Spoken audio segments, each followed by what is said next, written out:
வணக்கம் friends, welcome to சுப்பீஸ் wonderland. இன்றைக்கி நம்ம பார்க்க போகிற ரெசிபி பிரியாணிக்கெலாம் செய்யக்கூடிய சூப்பரான சைட் டிஷ் தாங்க. கத்திரிக்காய் வச்சு ஒரு அருமையான கிரேவி செய்ய போகிறோங்க. கண்டிப்பாக நீங்களும் ட்ரை பண்ணி பார்த்துட்டு உங்கள் கருத்துக்களை கமெண்ட் பாக்ஸில் தெரிவிங்க ஃப்ரெண்ட்ஸ். இந்த தருணத்தில் சப்ஸ்கிரைபர் ஆகிய உங்களுக்கோ ஃப்யூச்சர் சப்ஸ்கிரைபர்களுக்கும் என்னுடைய நன்றி கலந்த வணக்கத்தை தெரிவித்துக்கொண்டு இப்போது கத்திரிக்காய் கிரேவி எப்படி பண்ணலாங்கிறத பார்ப்போம் வாங்க ஃப்ரெண்ட்ஸ்.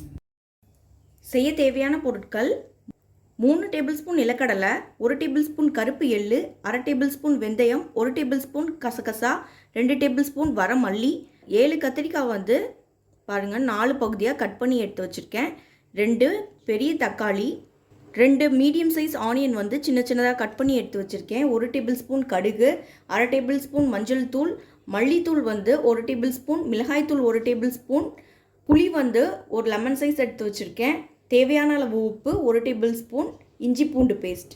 இப்போ பேனை ஹீட் பண்ணியிருக்கேன். இதில் ஃபஸ்ட்டு நம்ம நிலக்கடலையை ஆட் பண்ணிக்கலாம், வறுத்துக்குவோம்.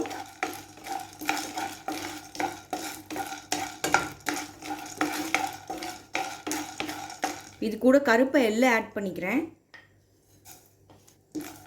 நீங்கள் வெள்ளை எள்ளும் கூட ஆட் பண்ணிக்கலாம். இது முந்திரியும் கூட ஒரு 3 முந்திரி ஆட் பண்ணி வறுத்துக்கலாம். ஒரு நல்ல திக் கன்சிஸ்டன்சிக்காக தான் இந்த பேஸ்ட் அரைக்கிறோம். இப்போது வெந்தயம் ஆட் பண்ணிக்கிறேன். வெந்தயம் அதிகம் சேர்க்க வேண்டாம், 1/2 டேபிள் ஸ்பூன் ஆட் பண்ணாலே போதும்.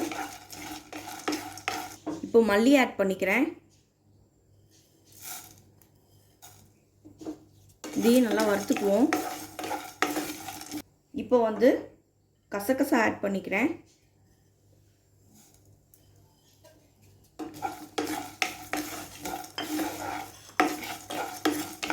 ஒரு 2 நிமிஷம் மீடியம் ஃப்ளேம்லேயே வச்சு வறுத்து எடுத்துக்குவோம். அதை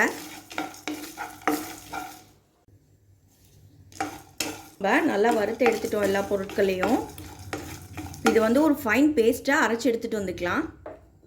இப்போ ஒரு பேனை ஹீட் பண்ணி கத்திரிக்காயை ஃப்ரை பண்ணிக்கலாம். பாருங்கள், கத்திரிக்காய் நல்லா கலர் சேஞ்ச் ஆகி வந்துடுச்சு, நல்லா ஃப்ரை ஆயிடுச்சு. இதை ஒரு பிளேட்டில் எடுத்து வச்சுக்கலாம். நம்ம ஏற்கனவே கத்திரிக்காய் ஃப்ரை பண்ண அதே பேனில் தேவைப்படுற ஆயில் இன்னும் கொஞ்சம் ஆட் பண்ணிக்கிறேன்.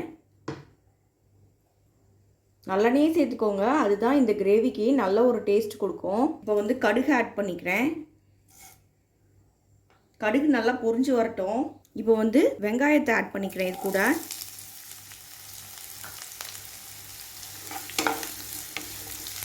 வெங்காயம் நல்லா ஃப்ரை ஆகி வரட்டும்.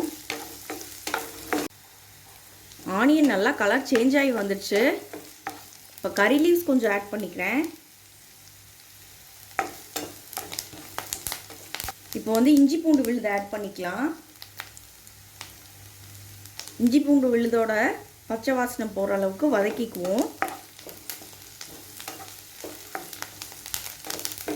இஞ்சி பூண்டும் நல்லா வதங்கிடுச்சு. இதுக்கப்புறமா நம்ம கட் பண்ணி வச்சுருந்த தக்காளியை இது கூட ஆட் பண்ணிக்கலாம்.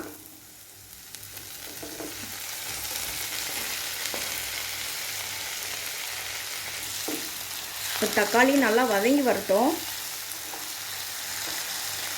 இப்போ தேவையான அளவு உப்பு கொஞ்சம் ஆட் பண்ணிக்கிறேன். இப்போ தக்காளி சீக்கிரமாக வதங்கிடும். பாருங்கள், தக்காளி நல்லா வதங்கிடுச்சு. மஞ்சத்தூள் ஆட் பண்ணிக்கிறேன். மிளகாய்த்தூள், மல்லித்தூள் ஆட் பண்ணிக்கிறேன். நல்லா வதக்கி விட்டுக்குவோம்.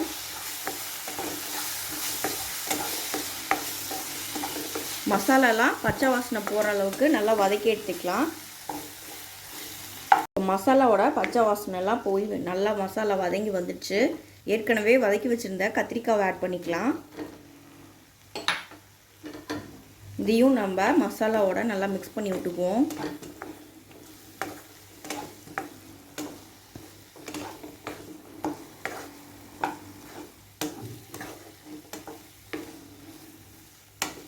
இது கூட தேவையான அளவு தண்ணி கொஞ்சமாக ஆட் பண்ணி கத்திரிக்காவை வேக வச்சு எடுத்துக்கலாம்.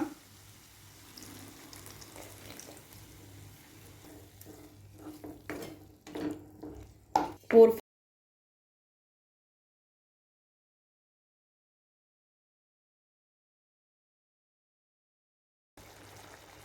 பாருங்கள், ஒரு 5 மினிட்ஸ் நல்லா நான் இந்த கத்திரிக்காவை வேக வச்சு எடுத்திருக்கேன்.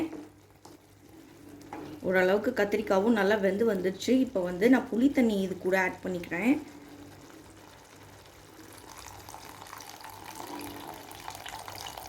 இதையும் நல்லா மிக்ஸ் பண்ணிக்குவோம்.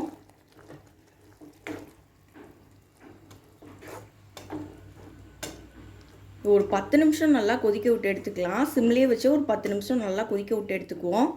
அதுக்கப்புறமா நம்ம அந்த பேஸ்ட் ஆட் பண்ணிக்கலாம்.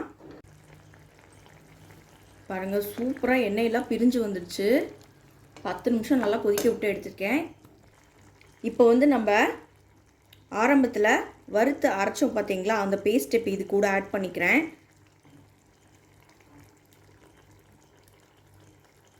இன்னும் கொஞ்சம் தண்ணி ஆட் பண்ணிக்கிறேன். இப்போ இது நல்லா மிக்ஸ் பண்ணிக்குவோம்.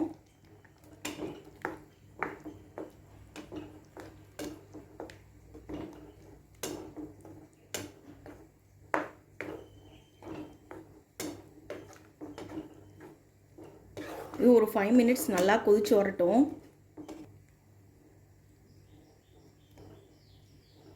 இப்போ ஒரு 5 மினிட்ஸ் நல்லா கொதிக்க விட்டு எடுத்துக்கலாம் அந்த கிரேவியை.